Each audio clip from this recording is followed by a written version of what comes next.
నెల 31వ తారీఖు రవీంద్ర భారతిలో జరుగుతున్న గద్దరన్న జయంతి సభను విజయవంతం చేయవలసిందిగా తెలంగాణ ప్రజలందరికీ విజ్ఞప్తి చేస్తున్నాను. ముఖ్యంగా ఉస్మానియా విశ్వవిద్యాలయంలో ఉన్న విద్యార్థులందరూ ఈ సభలో పాల్గొని గద్దరన్నకు నివాళి అర్పించవలసిందిగా కోరుతున్నాను. గద్దరన్న తెలుగు నేల మీద అద్భుతాన్ని సృష్టించిన కథానాయకుడు. ఆయన ఒక తెలుగు సాహిత్యంలో యుగకర్త. హిమాలయ శిఖరమంత ఎత్తుకు తెలుగు సాహిత్యాన్ని తీసుకెళ్లిన వాగ్గేయకారుడు. తెలుగు సాహిత్యము అంటే పద్యాలు రాసుకుంటూ, కథలు రాసుకుంటూ, నవలలు రాసుకుంటూ ఉన్న చోట, వచన కవిత్వం రాసుకుంటూ ఉన్న చోట, విప్లవ సాహిత్యం అంటే ప్రజలకి చేరువ కావాలని, ప్రజలందరికీలో భాగం కావాలని, అలా భాగం కావాలంటే ప్రజల నోటిలో నుంచి జారిపడిన అక్షరాలను ఏరుకొని, ఆ అక్షరాలను పదాలుగా అల్లుకొని, పాటలుగా అల్లుకొని దేశమంతా, ప్రపంచమంతా తన గొంతును వినిపించిన గద్దరన్న ఈ తెలుగు నేలనే కాదు, మొత్తం భారతదేశం పేద ప్రజల తరపున, శ్రామిక వర్గాల తరపున, దళితుల తరపున, బహుజనుల తరపున వారి గొంతై ఆయన ఆకాశమంత ఎత్తుకు అరిచాడు. అలాంటి గద్దరన్న ఇవాళ మన ముందు లేడు. ఆయన అమరుడయ్యాడు.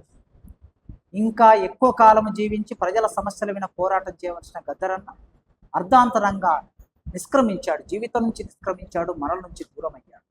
కానీ గద్దరన్న ఆలోచన విధానం సజీవంగా ఈ నేల మీద కొనసాగుతుంది. ఈ పోస్టర్ మీద ఉన్నట్లు ప్రజలే గద్దరన్న వారసులు అని పెట్టాడు.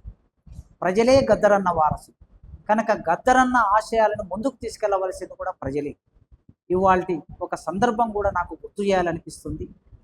నిన్ననే కేంద్ర మంత్రి గారు బండి సంజయ్ గారు గద్దరన్న మీద అనుచిత వ్యాఖ్యలు చేశారు. వారు కేంద్ర మంత్రి అంటే ఈ భారతదేశాన్ని పరిపాలించే విధానంలో ఆయన భాగం. వెంటనే ఆయన చేసిన వ్యాఖ్యల్ని ఉపసంహరించుకోవాలని నేను కోరుతున్నాను. ఎందుకు కోరుతున్నానంటే గద్దరన్న చనిపోయినప్పుడు దేశ ప్రధానమంత్రి నరేంద్ర మోడీ గారు కుటుంబానికి, విమలక్కకి, సూర్యానికి, కుటుంబం మొత్తానికి ఒక సందేశం పంపించాడు. నేను ప్రగాఢ సానుభూతి వ్యక్తం చేస్తున్నాను. ప్రజా వాగ్గేయకారుడు గద్దరు చనిపోవటం వలన నేను పెయిన్కు గురయ్యాను అనే మాట వాడాడు. అంత పెయిన్కు గురైన దేశ ప్రధానమంత్రి గద్దరన్నకి శ్రద్ధాంజలి ఘటించాడు. ఆ దేశ ప్రధానమంత్రి నరేంద్ర మోడీ గారు నాయకత్వం వహిస్తున్న క్యాబినెట్లో బండి సంజయ్ గారు మంత్రి.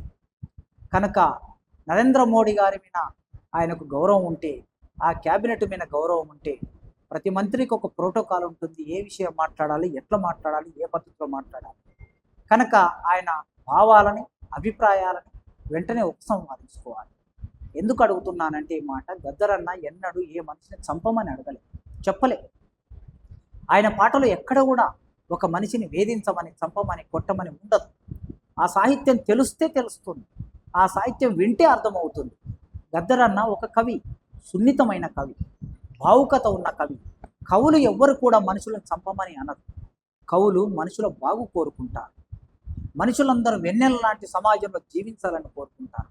ఆకలి, దారిద్ర్యం, అవినీతి, అంటరానితనం, దోపిడీ లేని సమాజాన్ని కవులు కలగంటారు. అట్లా కలగన్నాడు గద్దరన్న.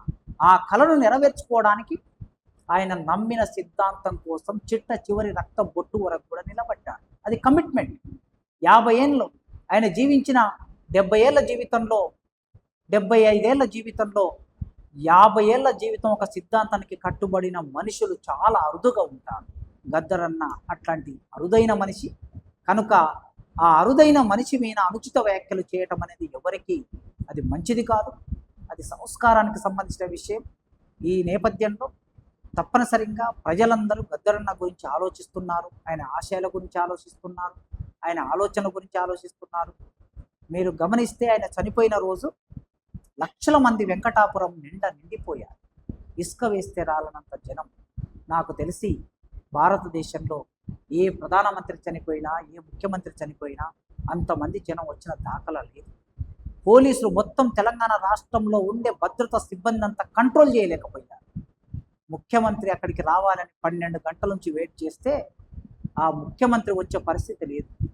ముఖ్యమంత్రి అక్కడికి రావాలనుకుంటే వేలాది మంది పోలీసులు వచ్చి ఆ ప్రజలను తోసేస్తే తప్ప ముఖ్యమంత్రి రాలేకపోయాడు. ఇట్లాంటి ప్రజల మనిషి గద్దరన్న. ఆయన జయంతి జరుపుకోవటం మనందరి బాధ్యత, కర్తవ్యం. ఆ జయంతిని 31వ తారీఖు, మళ్ళీ చెప్తున్నాను, ఈ నెల జనవరి 31వ తారీఖు ఉదయం 10 గంటలకు రవీంద్ర భారతిలో సభ జరుగుతుంది. ఆ సభను విజయవంతం చేయవలసిందిగా పేరు పేరున 4 కోట్ల మంది తెలంగాణ ప్రజలను, అటువైపు 10 కోట్ల మంది తెలుగు మాట్లాడే ప్రజలకు అందరికీ విజ్ఞప్తి చేస్తున్నాను.